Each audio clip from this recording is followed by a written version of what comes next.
Welcome back. Well, you will be seeing a lot of red ribbons next week. It's a nationwide effort to keep kids off of drugs.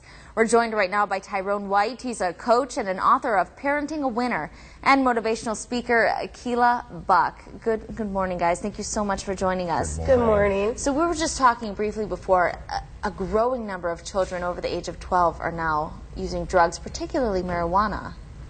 Yes, you have marijuana. You also have other trends we're seeing in schools, such as children soaking alcohol, gummy bears, using gummy bears and soaking them in alcohol and using those. So there are all kinds of things that our kids are doing. So you guys, next week is Red Ribbon Week. You guys will be speaking to kids or trying to give the message. This is you're particularly passionate about this, Keila. Tell us why. I have my own personal story when it comes to drug use and getting in trouble. I've learned a lot through the times of being in trouble with, bettering myself as a person. I think it's very vital for people to understand that there's always underlying causes to drug use and, getting in any particular kind of trouble regarding, self-esteem issues, money, being overweight, along with just feeling bad about themselves. Yeah. What do you think is a good way for parents, if they recognize that their kids may be in trouble or maybe, starting to go along that path? Do you guys have recommendations, or how do you kind of catch it early? Being a wonderful parents are like the #1 support systems. I got lucky. One of my teachers, Dr. Charlotte Burrell at the University of Akron, really helped me out a lot by pretty much introducing me to Ty, who got me started in this speaking, to parents and schools, high schools, colleges, just about, the #1 thing is prevention. Can we stop this? But then there's also the side where after it already happens, what can we do to better ourselves and change things? And one of the things parents can do is just be aware.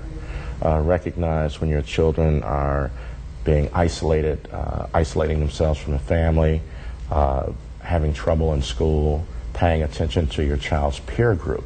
If they began to hang around children that may look like they have some issues, it could be an indication that something else is going on with their own children. So what should they do? I mean, I think it's so easy for parents to recognize it, but then how do they physically change it?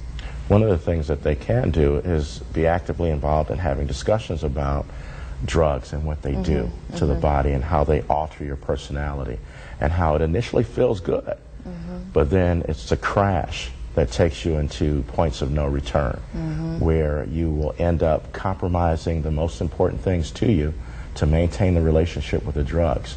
So having honest conversations and then moving away from what Nancy Reagan told us, just say no, is only half the equation. Give children what they can say yes to. Structured activity that's supervised, that gives them a sense of well-being, belonging, and connection are the key and critical things. And so Red Ribbon Week is definitely about awareness of this, and you, Keila, are such a success story. What are you doing now? How have you turned your life around? Actually, I'm about to graduate in May with my bachelor's. That's amazing. I've just applied for a master's to get my master's graduate school. And then, of course, I've been doing these talks with Tyrone. My goal is to, be kind of a guiding light for people, not only, in the prevention of drug abuse, but also to know that, you're not stuck in this rut. You can get out of it and make a difference. You're such an inspiration. Thank you so much for joining us. Thank you very much.